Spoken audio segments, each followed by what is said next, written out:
Hello beautiful souls, welcome back to my channel. Friends, ಇವತ್ತಿನ ಒಂದು reading candle wax reading ಆಗಿರುತ್ತೆ. ನಿಮ್ಮ person ಅವರ ಟ್ರೂ ಡಿಪ್ಪೆಸ್ಟ್ ಫೀಲಿಂಗ್ಸ್ ಏನಿದೆ, ಅವರ ಒಂದು ಅಂತರಾಳದ ಭಾವನೆಗಳು ಏನಿದೆ, ನಿಮ್ಮ ಬಗ್ಗೆ ಏನು ಯೋಚನೆ ಮಾಡ್ತಾ ಇದ್ದಾರೆ, ಏನು ಥಿಂಕ್ ಮಾಡ್ತಾ ಇದ್ದಾರೆ, ಏನು ಫೀಲ್ ಮಾಡ್ತಾ ಇದ್ದಾರೆ ಅನ್ನೋದ್ರ ಬಗ್ಗೆ ನೋಡೋಣ. ಗೈಸ್, ಇದೊಂದು ಕಲೆಕ್ಟಿವ್ ರೀಡಿಂಗ್ ಆಗಿರುತ್ತೆ, ಜನರಲ್ ರೀಡಿಂಗ್ ಆಗಿರುತ್ತೆ. ನಿಮ್ಮ ಜೊತೆ ರೆಸನೇಟ್ ಆದರೆ ಮಾತ್ರ ತಗೊಳ್ಳಿ. ಹಾಗೆ ಇದೊಂದು ಟೈಮ್ಲೆಸ್ ರೀಡಿಂಗ್ ಆಗಿರುತ್ತೆ. ಯಾವಾಗ ನೀವು ಸ್ಕ್ರೀನ್ ಮೇಲೆ ನೋಡ್ತೀರಾ ಆವಾಗ ಇದು ನಿಮಗೆ ರೆಸನೇಟ್ ಆಗುವಂಥದ್ದು. ಓಕೆ, ಯಾರಿಗೆಲ್ಲ ಪರ್ಸ್ನಲ್ ರೀಡಿಂಗ್ ಬೇಕೋ ಅವರು ಡಿಸ್ಕ್ರಿಪ್ಷನ್ಲಿರುವಂತಹ ನಂಬರ್ಗೆ ನೀವು ಕಾಂಟ್ಯಾಕ್ಟ್ ಮಾಡಬಹುದು. ಆ್ಯಂಡ್ ಗೈಸ್, ಮತ್ತೆ ಹೇಳ್ತಾ ಇದ್ದೀನಿ, ಇದೊಂದು ಜಸ್ಟ್ ಜನರಲ್ ರೀಡಿಂಗ್ ಆಗಿರುತ್ತೆ. ಓಪನ್ ಮೈಂಡೆಡಿಂದ ಈ ಒಂದು ರೀಡಿಂಗ್ ಅನ್ನೋದನ್ನು ನೋಡಿ, take what resonates to you. And ಜಾಸ್ತಿ ಕ್ಲಾರಿಟಿ ಈ ಒಂದು ವಿಡಿಯೋದಲ್ಲಿ ಸಿಕ್ಕಿಲ್ಲ ಅಂದರೆ ನೀವು ಡಿಸ್ಕ್ರಿಪ್ಷನ್ಲಿ ಇರುವಂತಹ ನಂಬರ್ಗೆ ನನಗೆ ಕಾಂಟ್ಯಾಕ್ಟ್ ಮಾಡಿ ಪರ್ಸ್ನಲ್ ರೀಡಿಂಗ್ ಅನ್ನೋದನ್ನು ಕೇಳಬಹುದು. ಅದರಲ್ಲಿ ನಿಮಗೆ ಕ್ಲಾರಿಟಿಯಾಗಿ ಆನ್ಸರ್ಸ್ಗಳು ಪರ್ಸ್ನಲ್ ರೀಡಿಂಗಲ್ಲಿ ಸಿಗುತ್ತೆ. Okay, so let start.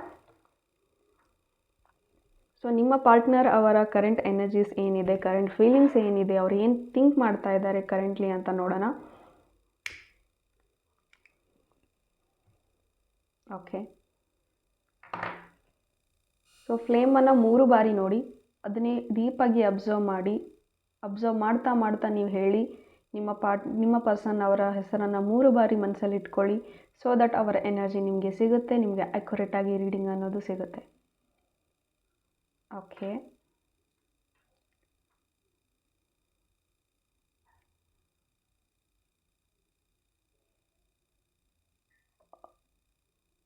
So guys, ಇಲ್ಲಿ ತುಂಬ ಸೀಕ್ರೆಟ್ ಮೇಂಟೆನೆನ್ಸ್ ಇದೆ, ತುಂಬ ಹೈಡ್ ಆ್ಯಂಡ್ ಸಿಕ್ ಆಗ್ತಾ ಇದೆ. ಸೊ ಕ್ಲಾರಿಟಿ ನಿಮ್ಮ ಪರ್ಸನ್ ನಿಮಗೆ ಕೊಡ್ತಾ ಇಲ್ಲ ಅಂತ ಹೇಳಬಹುದು. ಕಮ್ಯುನಿಕೇಷನ್ ಪ್ರಾಬ್ಲಮ್ ಇದೆ ಅಂತ ಹೇಳಬಹುದು. ಆ್ಯಂಡ್ ಈ ಪರ್ಸನ್ ನಿಮ್ಮ ಒಂದು ಪಾಸ್ಟಲ್ಲಿ ಆಗಿರುವಂತಹ ಘಟನೆಗಳನ್ನೇ ಮನಸ್ಸಲ್ಲಿ ಇಟ್ಕೊಂಡಿದ್ದಾರೆ. ಪಾಸ್ಟಲ್ಲಿ ನಿಮ್ಮ ಒಂದು ಫ್ರೆಂಡ್ ಸರ್ಕಲ್ ಏನಿತ್ತು, ಅಥವಾ ನಿಮ್ಮನ್ನು ಪ್ರೀತಿಸೋರು ತುಂಬ ಜನ ಇದ್ದರು, ಅಥವಾ ತುಂಬ ನೀವು ಆ್ಯಕ್ಟಿವ್ ಪರ್ಸನ್ ಅಂತ ಹೇಳಬಹುದು, ತುಂಬ ಸೋಷಲ್ ಪರ್ಸನ್ ಅಂತ ಹೇಳಬಹುದು. ಸೊ ಆ ಒಂದು ವಿಚಾರದಲ್ಲಿ ಈ ಪರ್ಸನ್ನ ಥಿಂಕ್ ಮಾಡ್ತಾ ಇದ್ದಿದ್ದು, ಓಕೆ ನಾನಿಲ್ಲ ಅಂದರೂ ಈ ಪರ್ಸನ್ ಇರ್ತಾರೆ, ನಾನಿಲ್ಲ ಅಂದರೂ ಇವ್ರು ಬದುಕ್ತಾರೆ, ಈ ರೀತಿಯ ಥಿಂಕಿಂಗಲ್ಲಿ ಅವರು ಇದ್ದಾರೆ. ಈಗ ಪಾಸ್ಟ್ ಮತ್ತು ಪ್ರೆಸೆಂಟ್ ಮಧ್ಯದಲ್ಲಿ ಸಿಕ್ಕಾಕೊಂಡು ಅವರು ತುಂಬ ಯೋಚನೆ ಮಾಡ್ತಾ ಇದ್ದಾರೆ ಅಂತ ಹೇಳಬಹುದು. ಕ್ಲಾರಿಟಿ ಆಗಿಲ್ಲ ಅಂತ ಹೇಳಬಹುದು.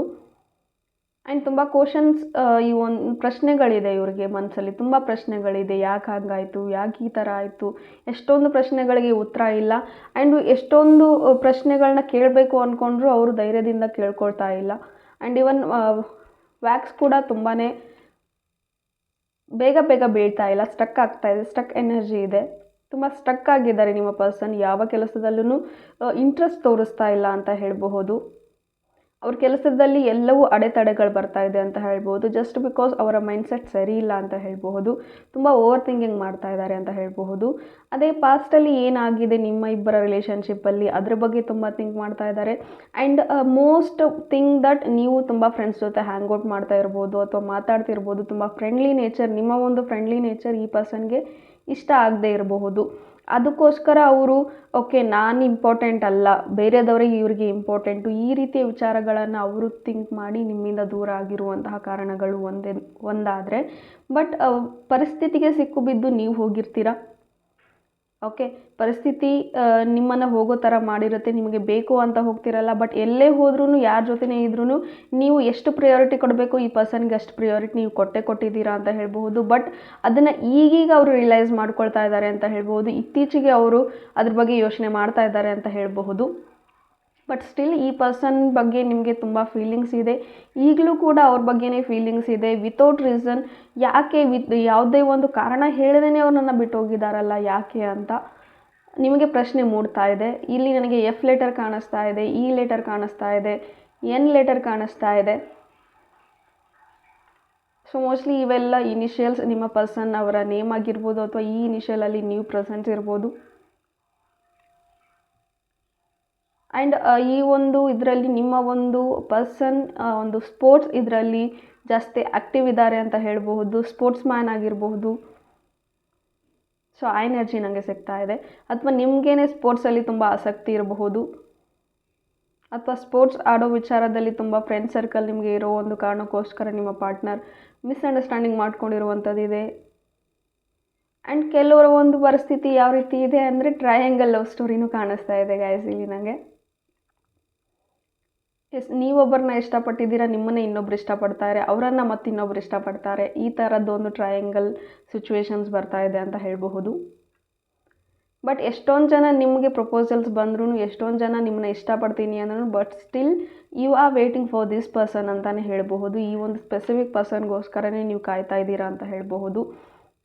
ಬಟ್ ಆ್ಯಸ್ ನಾವು ಈ ಪರ್ಸನ್ಗೆ ಅದೇ ತುಂಬ ಗಿಲ್ಟಲ್ಲಿದ್ದಾರೆ ಅಂತ ಹೇಳಬಹುದು. ಯಾವ ಒಂದು ಗಿಲ್ಟ್ ಅಂದರೆ ಪಾಸ್ಟಲ್ಲಿ ನಿಮ್ಮನ್ನು ಅರ್ಥ ಮಾಡ್ಕೊಳ್ಳದೇ ಇರಬಹುದು, ಅಥವಾ ತಪ್ಪಾಗಿ ಅರ್ಥ ಮಾಡ್ಕೊಂಡಿರಬಹುದು.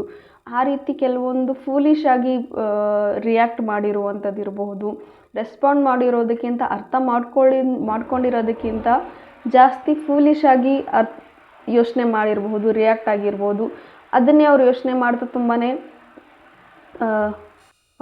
ಅವ್ರು ತುಂಬಾ ಗಿಲ್ಟಲ್ಲಿದ್ದಾರೆ ಅಂತ ಹೇಳಬಹುದು. ಆ್ಯಂಡ್ ಮುಕ್ತವಾಗಿ ಈ ಪರ್ಸನ್ ನಿಮ್ಮೊಂದಿಗೆ ಯಾವತ್ತಿಗೂ ಮಾತಾಡಿಲ್ಲ ಅಂತ ಹೇಳಬಹುದು.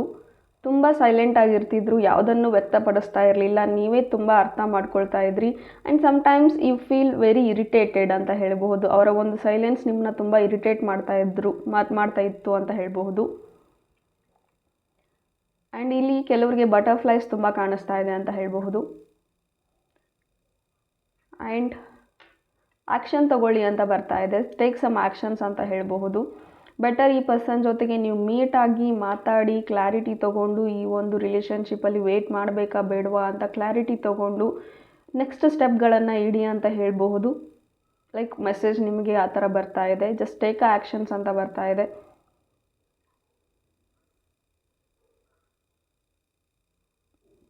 ಬಟ್ ಈ ಪರ್ಸನ್ ಆಗಲೇ ನಿಮ್ಮ ಹತ್ರ ಬಂದು ಅವರಾಗಲೇ ಏನಾದರೂ ಹೇಳ್ತಾರಾ ಅಂದರೆ, ಆ್ಯಸ್ ನಾವು ಈ ಪರ್ಸನ್ ರೆಡಿ ಇಲ್ಲ ನಿಮ್ಮ ಹತ್ರಕ್ಕೆ ಬರೋದಕ್ಕೆ. ಜಸ್ಟ್ ಬಿಕಾಸ್ ಅವ್ರ ಪಾಸ್ಟ್ ಪ್ರೆಸೆಂಟ್ ಎನರ್ಜೀಸ್ ಏನೆಲ್ಲ ಇದೆ ಅದೆಲ್ಲವನ್ನು ತುಂಬ ಥಿಂಕ್ ಮಾಡ್ತಾ ಇದ್ದಾರೆ. ಪಾಸ್ಟಲ್ಲಿ ಏನಾಗಿದೆ ಅದ್ರ ಬಗ್ಗೆ ಯೋಚನೆ ಮಾಡ್ತಾ ಇದ್ದಾರೆ. ಪ್ರೆಸೆಂಟಲ್ಲಿ ಮತ್ತೆ ನೀವು ಬಂದರೆ, ಅಥವಾ ಪ್ರೆಸೆಂಟಲ್ಲಿ ನೀವು ಅವ್ರು ಬಿಟ್ಟು ಚೆನ್ನಾಗಿದ್ದೀರಾ ಅಂತ ಈ ರೀತಿ ಯೋಚನೆಗಳು ಬರ್ತಾ ಇದೆ ಅಂತ ಹೇಳಬಹುದು.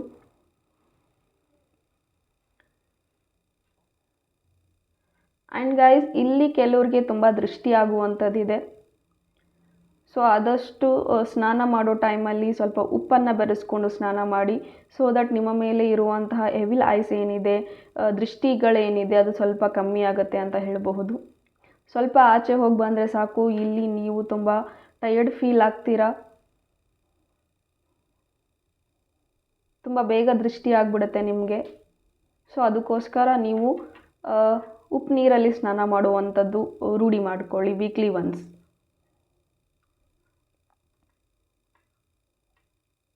ಆ್ಯಂಡ್ ನೆಕ್ಸ್ಟ್,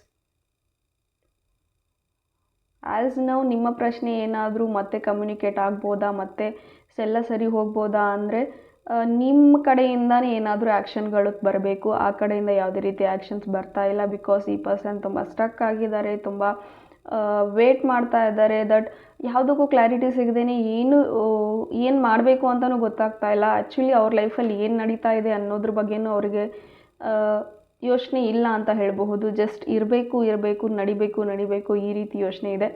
ಸೊ ಎಲ್ಲ ದೇವರಿಗೆ ಬಿಟ್ಟಿದ್ದು ಅನ್ನೋ ರೀತಿಯಲ್ಲೇ ಉಳ್ಕೊಂಡಿದ್ದಾರೆ. ಯಾವುದೇ ರೀತಿಯ ಪ್ರಯತ್ನ ಮಾಡ್ತಾ ಇಲ್ಲ ಅವರು.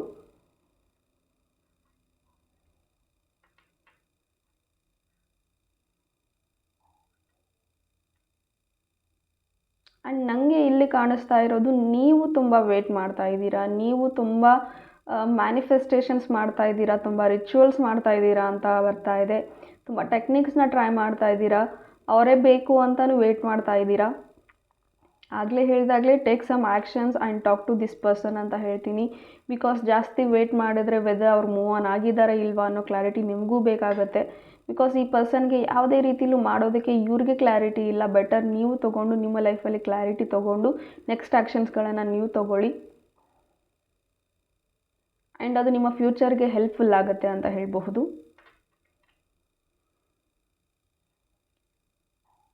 And that's it guys. Thank you so much for watching the video. So ಈ ಒಂದು ವಿಡಿಯೋ ನಿಮಗೆ ಇಷ್ಟ ಆದರೆ ಕಮೆಂಟಲ್ಲಿ ತಿಳಿಸಿ ಯಾವ ಒಂದು ಪಾಯಿಂಟ್ ನಿಮಗೆ ರೆಸನೇಟ್ ಆಯಿತು ಅಂತ. ಆ್ಯಂಡ್ ನೆಕ್ಸ್ಟ್ ಯಾವ ಒಂದು ಟಾಪಿಕ್ ಮೇಲೆ ನಿಮಗೆ ರೀಡಿಂಗ್ ಅನ್ನೋದು ಬೇಕು ಅಂತ ಹೇಳಿ. ಸೊ ಪರ್ಸ್ನಲ್ ರೀಡಿಂಗ್ಸ್ ಯಾರಿಗೆಲ್ಲ ಬೇಕೋ ಡಿಸ್ಕ್ರಿಪ್ಷನ್ ಇರುವಂತಹ ನಂಬರ್ಗೆ ನೀವು ಕಾಂಟ್ಯಾಕ್ಟ್ ಮಾಡ್ಬೋದು. Thank you. God bless you all.